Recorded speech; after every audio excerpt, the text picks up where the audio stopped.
one of the biggest indicators that I look for, do actions match words? Because you preach, motivation, confidence, and then you look at the person and they haven't actually done anything that they're preaching. We're in this like society with social media where like everyone's showing these highlight reels and all this awesome stuff they're doing, so then everyone wants to be on this level. It's an interesting observation. I'm here with Brittany Chapman. She is a Calgary-based entrepreneur, realtor, strength and lifestyle coach, and freelance makeup artist who is passionate about helping people elevate their lives physically, mentally, and financially. With over 20 years of experience in the fitness industry, Brittany has helped thousands of women break free from restrictive dieting and build confidence through sustainable strength training and mindset work. Known for her no BS approach, she focuses on long-term results, discipline, and real lifestyle change over quick fixes. Beyond fitness, Brittany is a licensed realtor with eXp Realty, where she brings a coaching-driven approach to helping clients navigate one of the most important financial decisions of their lives with clarity and strategy. She's also built and led high-performing teams, mentored entrepreneurs into building million-dollar businesses, and owned multiple ventures, including her own personal training studio. As a mother, leader, and entrepreneur, Brittany brings a powerful perspective on resilience, discipline, and what it truly means to build a life aligned with your values. Brittany, welcome to the Performance Coach Show. Thank you so much for having me. So I want to start off, if you can recall a personal story when you felt like the pressure was on, the stakes were high. How did you navigate that? What was going through your mind? So I, as you mentioned, owned a personal training studio. That was in Red Deer, Alberta, where I'm from. I had been a personal trainer for several years leading up to going into business, and I went into business because I was good at personal training, so I thought I may as well just be doing this on my own. And I learned very quickly that I knew absolutely nothing about business and that I was just really good at coaching clients. So I very quickly had to put on my business hat. And I always say it was 5 years of business school. I was learning how to market, advertise, retain clients, manage staff, hire people, all the things.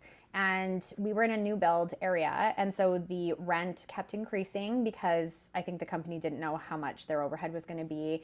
And every month my bills just kept getting higher and my staff wanted more money. And it was this whole thing. I'd gone through all my RSPs that I'd saved up until that point to try to pay my staff. I'd taken out loans. I was $60,000 in debt to just keep the lights on. And on top of going through all my life savings, basically to keep this dream alive. And the high stakes moment was when I sat down at my bank account one day. I'll never forget, it was December 4th, and I got a snow removal bill, and it was so big. And so I thought, I just can't continue on like this anymore. I was sleeping on the floor in my office on a gym mat, like a full little ghetto office, like kitchen set up in there with like a rice cooker and all this stuff. And so basically I did the math on paying up my staff, giving them a week of severance, and I had 27 cents left in my bank account. And so for me, that was just a moment where I was like, I can't do this anymore. Like, I can't leverage any more money. I can't keep this going. I just kept thinking, if I work harder, if I keep coming up with new ideas, if I keep hiring more people, like something's going to happen. And it just didn't. And so I had to make the tough decision. I worked that whole day knowing that that was going to be our last day in operations and just put on game face, pretend nothing was happening behind the scenes. And the next morning I called an emergency staff meeting. I brought all my staff in and I had to let them go 2 weeks before Christmas. And I went home and I bawled for about 3 hours. And then I thought, what am I going to do? I can't stay in Red Deer anymore. I don't want to be here. I'd actually gone through 2 divorces in my 20s. There was just all of this negativity there. And I just don't want to do this anymore. And I knew that Good Life Fitness was one of the top fitness corporations in the entire world. And I thought, if I can just get a position with them and just get in and see what they're doing so great and so differently and go learn from them, maybe then I can explore opening my own gym again one day. And so closed my business on Friday, applied for a job on Sunday. I drove to Calgary Monday, interviewed, drove back on Tuesday, found a place to live, and I had moved the following Friday and started work the following Monday. So what was going through my mind was just so many things, but I think one of the big things was that I had to just keep going, and I had to go learn from someone who knew more than me, and to just keep my head up and be like, it's okay to fail. And after that, it was interesting because I was driving through Calgary and I saw all these shops with like out of business, like signs up. And it gave me comfort in a weird way, because I think when you start something and you work really hard at it and you give it everything you have and you pour all your money into it and all of your time, like I missed so many family birthday parties and events and everything. So much sacrifice. And I just kept thinking something was wrong with me. Like, why couldn't I just figure this out? And then I saw these like out of business signs, and it gave me a little bit of comfort, not because other people were suffering, but because I knew it wasn't just a me problem. Like, business is really, really hard. Yeah, and I think a lot of people who are startup entrepreneurs owning their own business, they can relate to that financial stress. But you had the 25 cents in the bank account, you had a lot of other stressors going on. How did you where did that mindset come from to just keep going? You put an action in place. How did you not just keep crying? Because a lot of people might just cave into that. Yeah, I think I've always had a very perseverance mindset, like even as a kid, I think, and this might sound really weird. I have a great mom, so I don't want to say that I didn't, but I feel like a lot of times as a child, I was just kind of, there was 4 girls in my family. I was second oldest, and my mom, as an adult, I said to her, like, how come you never like babied me, or how come I was never like handed things? And she's like, because I knew you'd always figure it out. I was always perseverant. I was always very strong-minded. I was very stubborn. It's Ukrainian in me. And I was just very like, I am going to figure this out one way or another, and nothing's going to stop me. And I had that mindset as a young child. Like, I taught myself piano. I moved up 3 levels in my dance like classes and stuff, because I just was like, I will always figure this out. And that's just something that's been in me my whole life. And so I think when I went through this, I was like, this is just another thing I'm just going to have to grow through, and that's okay. So what kept me going was just knowing, having previous experiences where I was able to figure it out. And sometimes things end up better than you thought they were going to be, right? And if you don't keep moving forward, you just stay stuck, and then you'll never know kind of what's to come. Right. So it sounds like you always kind of had this attitude. Would you then say that like the nature versus nurture, that it was just within you, or did you have to do anything to hone that in? I did have to learn how to hone it in to a degree, because I feel like I was very impulsive. I know that I was impulsive. I made lots of impulsive decisions growing up and in my 20s. I also found like I was very quick to like cut people out, because I was like, meh, moving on. Like so there was a lot of things about my personality that I didn't love necessarily, that I did have to learn to like hone in a little bit and be like, why do I do that? Like, why am I so quick to cut someone out and not give someone a chance? And why, maybe being impulsive isn't like, I'm quick to take action, but that's not always the best thing. Like, I don't know how to swim, and I don't just jump into the pool and hope I'm going to figure it out, right? Like, I don't test that out. So why do I do that so often? So I did have to learn to hone certain things. I also was very perfectionistic. Like, everything had to be perfect. I had to be a 12 out of 10. I had to be the best. So I learned like I can still take aspects of those things that I love about myself, but like hone them in, because they can become negative when you do too much of it. Right. If you had to start all over and do it all over again, knowing what you know in hindsight, what would you say to a young entrepreneur who's at rock bottom where you once were? So a couple of things I feel like I would have done very differently. I mean, I hate that question of like, would you go back? It's like, no, because I like where I'm at now. But a couple of things that I really learned was, don't let your ego get in the way. Don't like keep pushing something if it's not working and just think it's going to magically work one day. You have to adapt, and you have to change what you're doing. Be flexible. Exactly. Don't be so rigid. Be more flexible. You don't know everything, even if you feel like you do everything the best and like everything should be done the way you think. That's one lesson I definitely learned, was as I learned to listen to other people's perspectives a little bit more and be more open, that like my way isn't the best way all the time. It's a great way, and sometimes it is the best way, but learning from other people and surrounding yourself with people, like being willing to give up. I was so worried about going into debt when I started that I didn't bring people in around me that could have really helped. Like, Right. you're strong at this. You can handle that section. I was so afraid of giving up any of the pie. I just wanted it all for myself. So my greed, I think, probably took over. I was so worried about giving up some things that I tried to control everything. And then that really failed me. And so I've learned over time that there are certain people are better at certain things. So bring those people into your circle, because it's only going to make they allow you to focus on the things that you're good at. Right. Yeah. But how do you know who to bring in your circle? Do you think it was greed that was preventing you from letting people come in, or was it trust? Trust probably more. So trust probably more so, because I always felt like I could rely on myself, trust myself. I know that I'm always going to step up and do it. I'm always going to go the extra mile. I'm always going to work hard. I'm going to get the job done, like all of that. So you're right. It probably wasn't greed. It was more trust of like not knowing who I could even bring in and who's going to do it to my level. Yeah. And who's not going to stab you in the back in the process. Exactly. So how do you personally know who to trust? And have you ever been in a situation where you brought someone in and it was a huge mistake? Yeah, multiple times. So since then, so I went to work for Good Life Fitness for 8 years, had a great career with them. And then COVID hit and I actually got pregnant.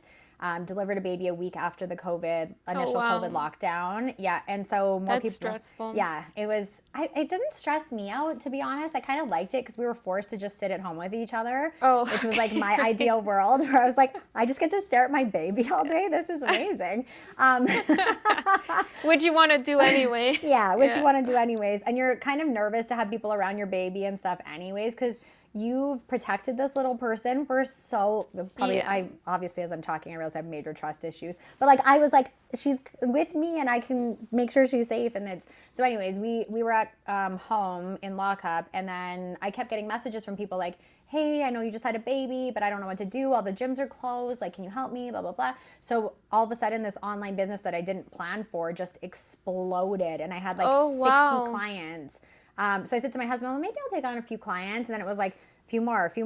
So then I was like training 60 women around the world within like 4 months of opening this thing that I didn't plan on opening. And then all of a sudden I was like, oh, maybe I should bring some coaches under me, because I'd learned a lot over those 8 years of managing high performing teams. And so I did bring in some people, but I ended up getting burned because I started this model. I didn't really know how to navigate it. So I was like, okay, like I'll tell them everything I know and give them everything and do all the coaching programs and do all the coaching behind the scenes and whatever. And they're going to bring all these people in and we're going to have this great model. And then it turned out that like none of them really did anything and they just wanted me to hand them everything. And then when I was like, hey, we need to pivot, like you guys need to pay for this mentorship now. And then as you bring in clients, whatever, and then they got upset and then they all like left. We're going to go do our own thing. And none of them did. But I'm just sharing that to say, like, I did get burned. And then I tried it again a few years later with a few more people and got burned by them. And so it does play into that narrative. It is tough to trust other people.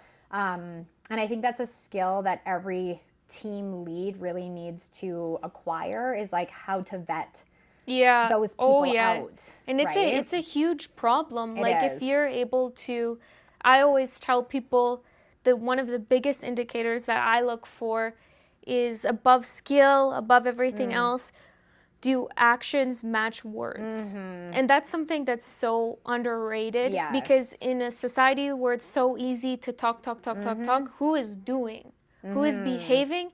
And who has the insight to recognize when thoughts or when words don't match actions and then change. Right? Because you preach motivation, confidence, and then you look at the person and they haven't actually done anything that they're preaching. Exactly. And I notice this even now in real estate, like amongst peers sometimes and stuff, right? It's like everyone, I think too, we're in this like society with social media where like everyone's showing these highlight reels and all this awesome stuff they're doing. So then everyone wants to be on this level, and people get really good at talking because they get good at mirroring, right? It's an interesting observation.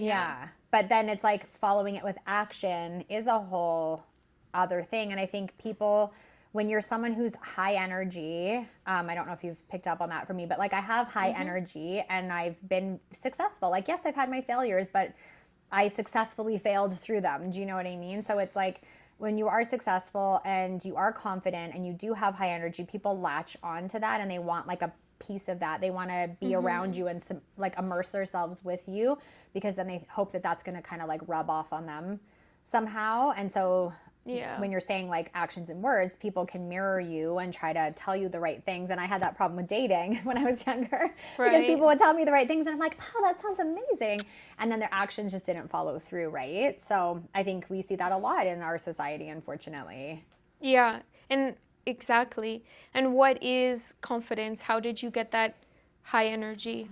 What's confidence to you? I've just had high energy my whole life. I think like always been a super early riser. I remember a story of my grandma. I used to have sleepovers with her on the weekend, and now I realized my mom was pawning me off on them to get a break from my energy. But my grandma would be like, you are not allowed to wake me up unless my eyes are open. And I still remember this to this day. I was like 5 years old, and I walked in her room, and I was standing beside the bed. I'm like, I can wake her up if her eyes are open. So I climbed on top of her. I don't know how she kept like still. And I opened her eyes up and I was like, good morning, Grandma. And she started laughing so hard because I was like, well, I'm going to open her eyes for her and then we can get the day started. Like I've just always had high energy. So that I think is just something you can't be taught. But the confidence, I feel I've always had a high level of confidence, even though I've gone through periods of my life where I was incredibly, I don't even know if insecure is the right word.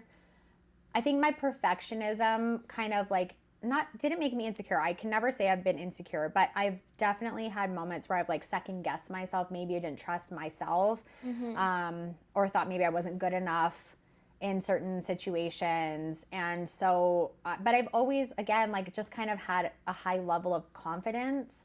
I'm confident in myself, I guess. Like I'm just confident in my ability. I know I'm going to show up. I know I'm going to work hard. I know that I care. Yeah. And I've known that from a really young age. And so that's always given me confidence in everything that I do. Yeah. It sounds like you're describing confidence as secondary to acting. And because you're so high energy, you're like, well, I'm just going to act. And then if it works out. Totally. And then that's exactly how confidence is built. Yes. It's not built through thinking and mindset.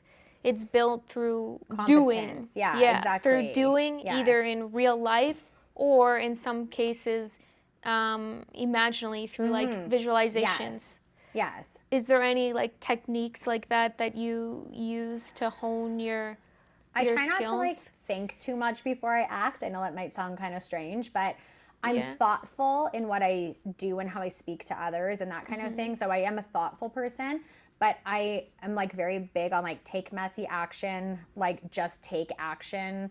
You don't have to be perfect before you start going. Right. I think a lot of people are like, I got to have all the knowledge. I got to have all the credentials. I got to have all the whatever before I'm going to feel confident. And I'm like, I just go. Yeah. Like I just figure it out as I'm going. I don't say no to opportunities. You know, I don't know. I just take messy action. I think that's the best way to say it. And that has always built my confidence because I've always proven to myself that I can figure it out. Exactly. So.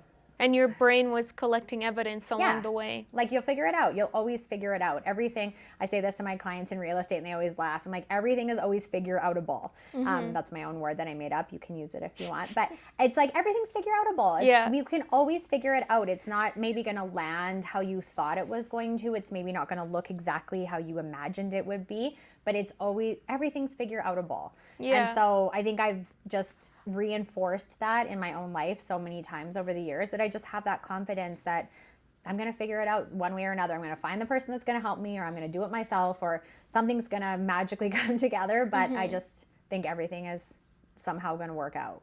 Right. And why real estate? Why real estate? So I have always loved... It's so funny. I've always loved like the idea of like putting on a suit and like going to work. And I love working with clients. I love servicing people and I love coaching people through hard things. And real estate is like that ultimate, it's all of those things. You're like coaching people through the biggest, for most people, the biggest financial decision they're ever going to make. And that comes with a lot of emotion. Even for people. So you're part-time therapist as well. Totally. So people, like even people that you it's would a big assume would be decision. very logical and rational, they can be incredibly emotional when it comes to money. And because this is a massive financial purchase, and then there's always emotional things. So there's like certain reasons why people buy homes. It's degree. So they get their degree, and all of a sudden they're making money, and they're like, okay, now I got to get the bank view condo, like, or whatever, right? So they get a degree, they want to get a house. They get a diamond on their finger, got to move into a new house. Now we need a bigger house, or there's diapers coming along the way. People like, now we have an extra person coming. We need more space. Divorce is another one. So sometimes marriages don't work out, and then we have people looking for houses or looking to sell their marital home. We have downsizers, so people that are transitioning into that new phase of life, and then we have death. So that's another reason why people sell homes or transition, right? And so every single one of those reasons is very emotional. And so for me, it was a natural progression from coaching into coaching people into the biggest decision in their life.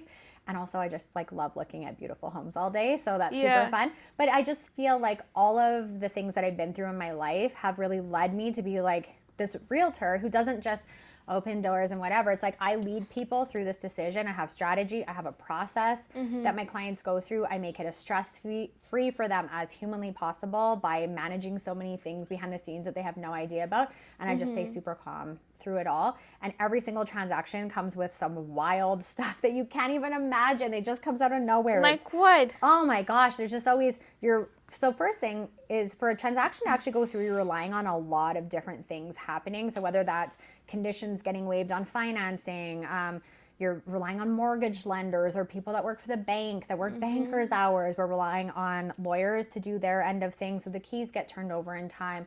We're relying on property inspectors to not like kill the transaction by freaking the crap out of your clients with something they found. So, but I coach my clients through that. I'm like, hey, now we're going to do the home inspection. This is what a home inspection is. You're going to see some big, scary red things on the papers. Yeah. We're going to separate into 3 different categories. If we see too many things in category A, we're walking away. If we do this. So I'm always like expectation effect.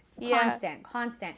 But I love it. So why real estate? I think because it was just a natural progression for me to be able to coach clients at a higher level in this like high stakes environment. And I love it because it's like there's urgency in it, and I love I thrive under pressure. So I'm like, oh, gotta get the contract, gotta do negotiations, gotta do this. And so many realtors like, you have so much energy, or like this is a bully offer. You only gave us. I'm like, hey, I know what we're walking in with. Take it or leave it. I don't care. Like we'll go find something else. So I don't know. I'm just able to navigate it so calmly, but meanwhile I'm just like getting my dopamine hit because it's like negotiations and tight deadlines and like all this stuff, and I love it. So why real estate? I guess it's just not necessarily the real estate side of things. It's being able to coach people through this like wildly emotional journey that all this crazy stuff comes up and we can't anticipate it, and I like get off on that. I love it.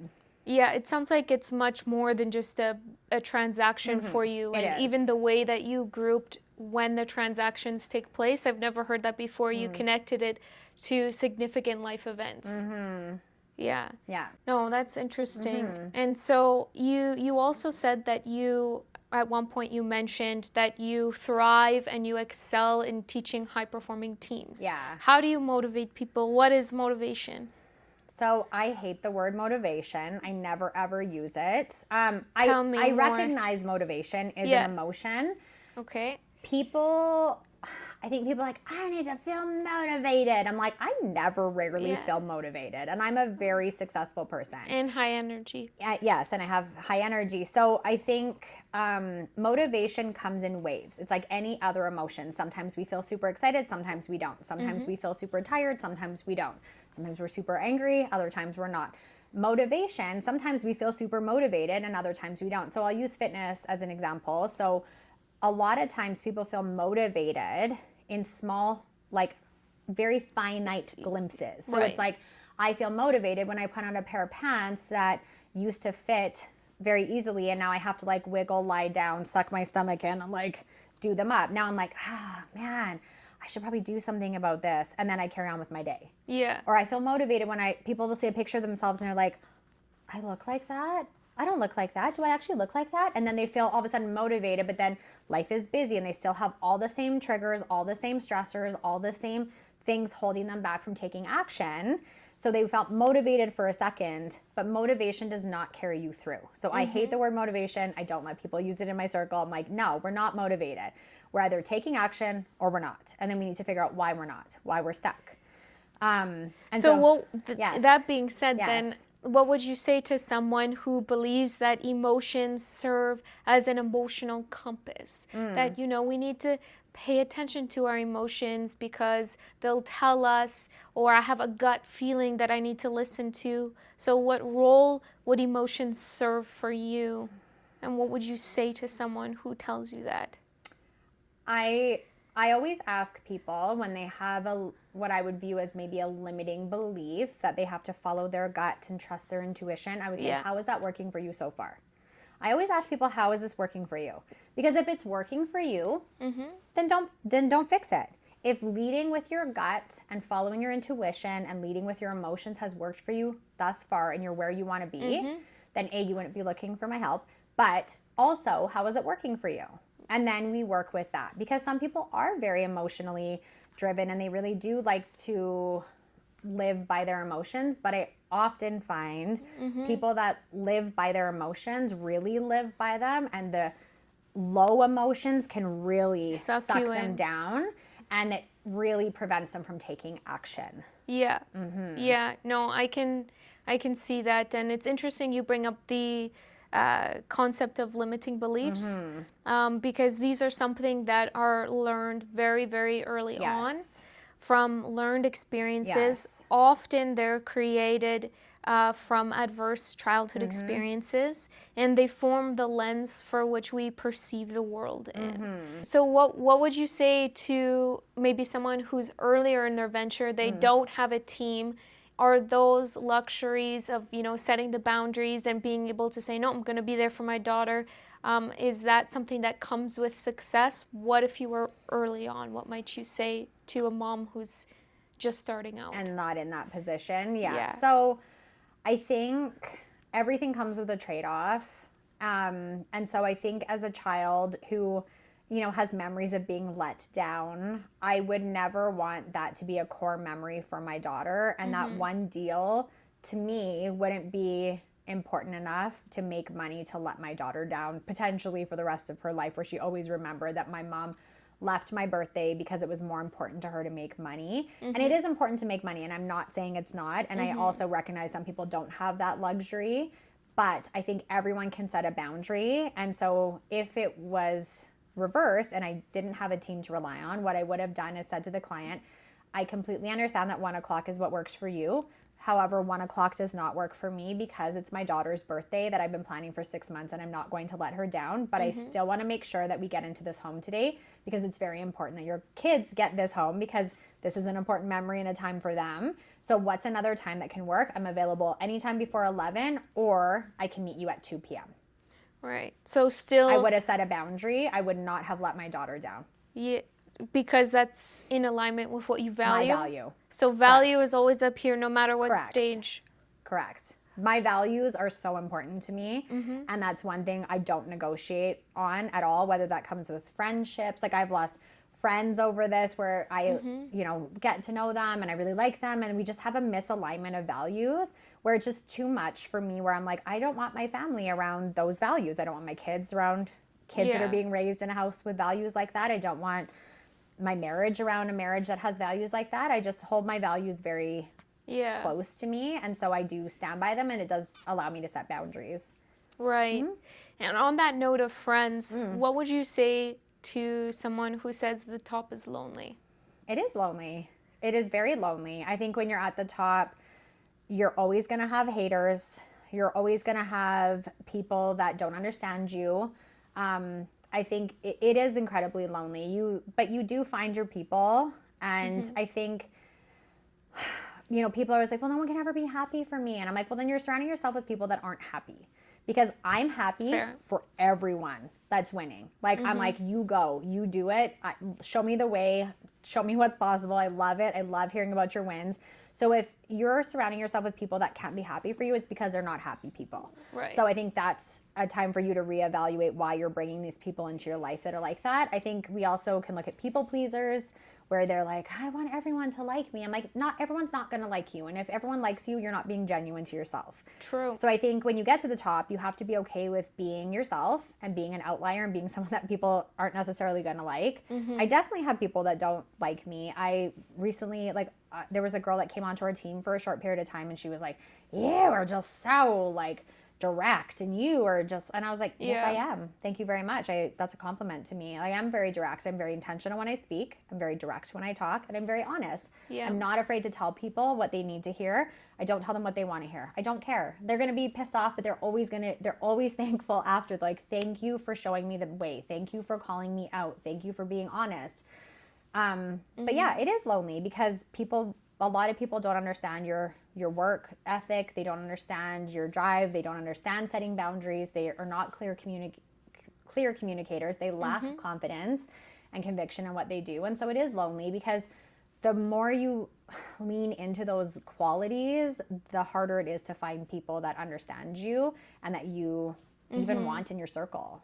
So in a way, the top is lonely really just means that success is just acting as a filter for those who are true and those who are not. Yeah, because again, I can be well liked if I want to. I can tell people what they want to hear and tone down myself and all these things, but I'm not going to, because that would not let me sleep well at night. Like, I can put my head on the pillow at night knowing that I was who I was. Like, I stayed true to myself. I act with my family in mind, and I was, honest in my intentions, and that's not going to be for everybody, and that's okay. Have you ever had a situation in which some of the haters got into your head? And how did you get out of that? I would say everybody wants to be liked. I think if you say, I don't care about being liked, you're lying.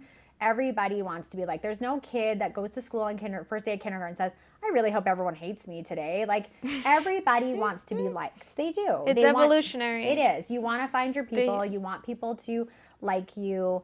The human brain actually evolved. That's how we lasted as long as we did. Our species. We didn't last because we're the strongest species. We didn't last because we have the biggest brain relative to body mass. We lasted because of our social ability, because our social ability allowed us to survive. Like, evolutionary speaking, we relied on each other as a group.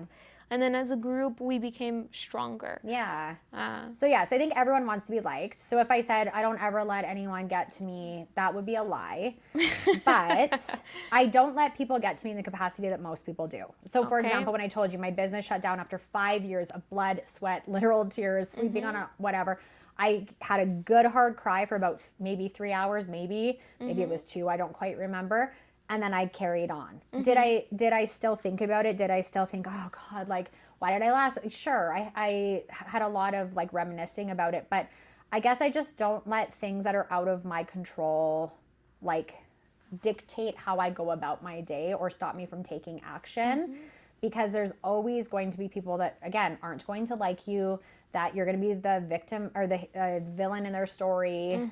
People operate from a threshold of like their past experiences, their perception of things, where they're at in their life, how they're feeling about themselves, what their hormones are doing that day. Like, I don't know. But I just think that none of that is my business. So I've had situations where, like, was it 2 years ago? I think I was publicly blasted on a page with 1 million followers. Awesome. This guy, his name, I'm not going to give him his name, but he has a big account, and somebody sent him one of my photos and said that I was photoshopping my body because my butt was too round and they didn't think that it was real. I'm like, I can show you guys right now, I'm not naked, but I have a round, I'm Ukrainian, I'm built like, I've got a round bum, like this is my body. And so I was publicly blasted, and I have never experienced something like that before. It was hundreds of thousands of views on this video that he made, and it was him playing Whitney Houston in the background, and he was like circling his head around my bum. What? Like this. Who has that much time? And this is what his whole platform is. His whole platform is like blasting people. Oh, and nice. so anyways, Noble. I don't even know how he found, like, I don't know who sent my photo. Anyways, it was this whole thing. And so for a moment I was like, because I woke up, I was 8 o'clock at night. I had just bathed my child, put her to bed, and all of a sudden my phone was like blowing Did you at up. least get exposure? Was It the was bad negative. publicity It was good? negative. So Oh. this was one time I would say that I did let things get to me a little bit, but there's a bit of a backstory to this because I had gone through months of like crazy things happening to me. So the first thing was that a compilation. it was exactly. So it's accumulation of things. And this was just like the cherry that just like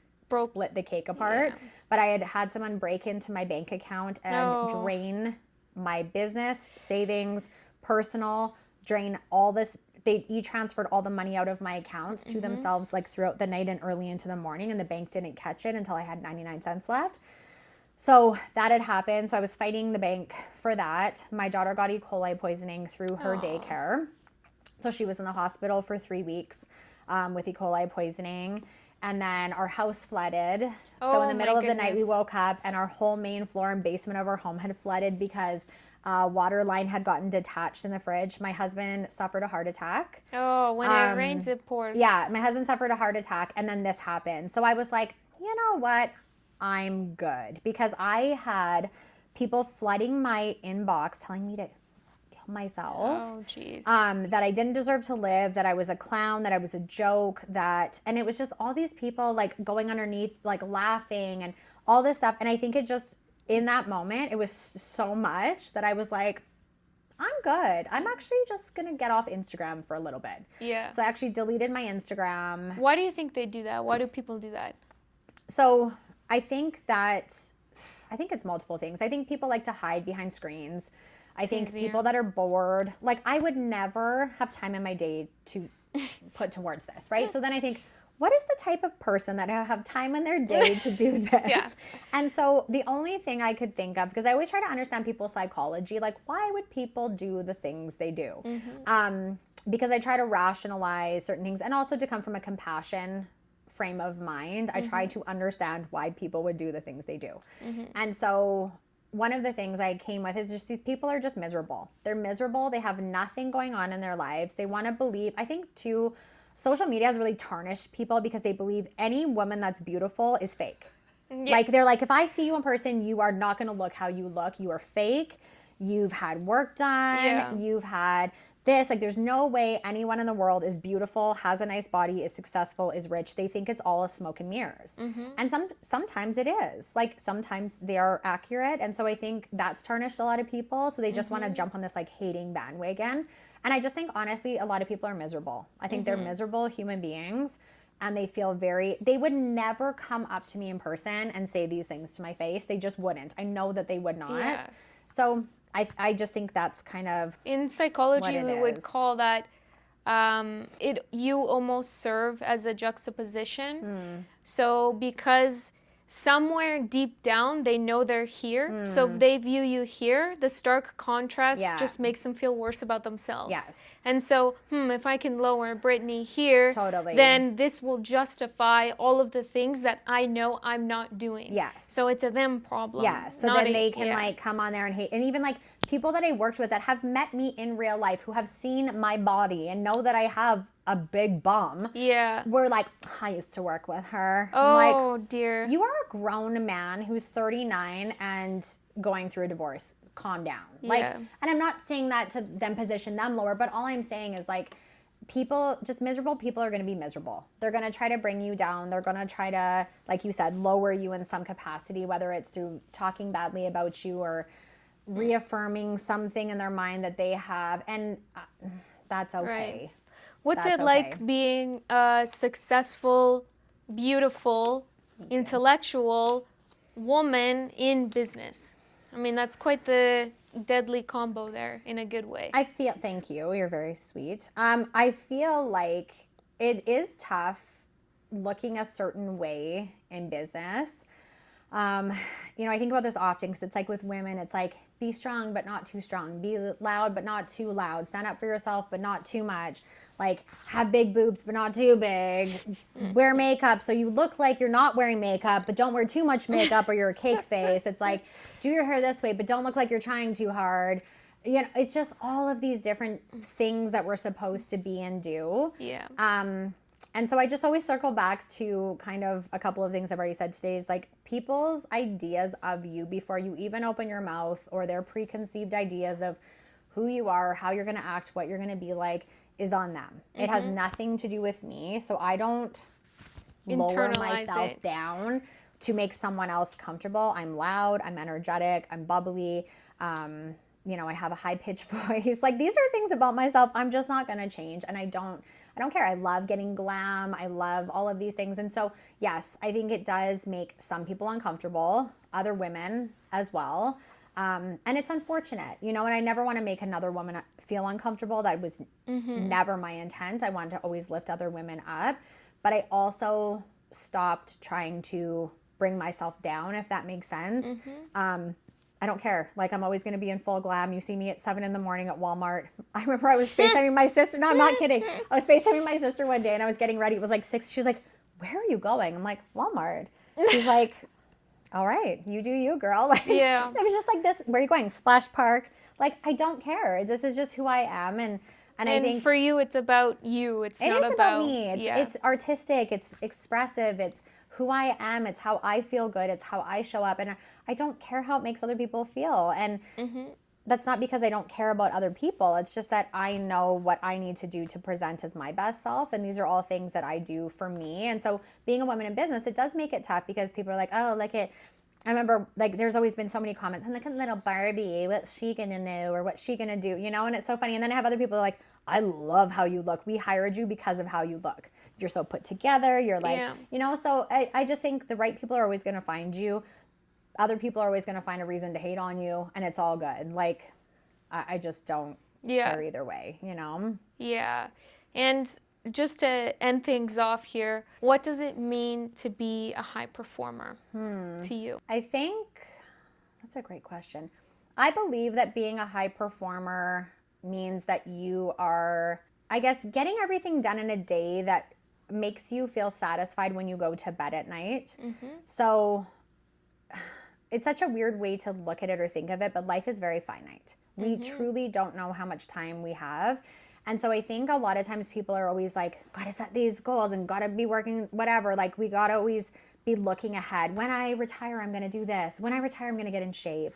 When my kids are older, I'm going to start focusing on this or whatever. And so they're never really operating at their highest level. I have standards. And I think being a high performer comes with having high standards. It's like, these are the things standard in my day that I make sure I do every single day. They're non-negotiables. And they're things where if I was to die tomorrow, I would know that I did all of these things to the best of my capability. So I guess being a high performer just means, circling back to some of the things we've talked about, is not focusing on the noise, taking action, whatever that looks like, messy, intentional, otherwise, and having standards, high standards for yourself that you hold yourself to no matter what. So my money gets stolen in my bank account. I still got my workout in that day. I still was a 10 out of 10 mom. I still showed up in my house. My house still got clean. My family still got fed supper. I still worked on my business. I did what I needed to do. And yes, all my money got stolen from my bank account, and I also had to deal with that. But as a high performer, I'm able to keep my standards up regardless of what's happening around me or what people think of me or the noise that's circling around. So I guess to me, that's kind of what being a high performer is. It's just holding yourself to those high standards, seeing them through no matter what, and just performing to the best of your capability every single day. Okay, thank you, Brittany, for joining us on the Performance Code Show. Thank you to our sponsor, Clinic Studios, for sponsoring this wonderful space. Like and subscribe, and stay tuned for our next episode.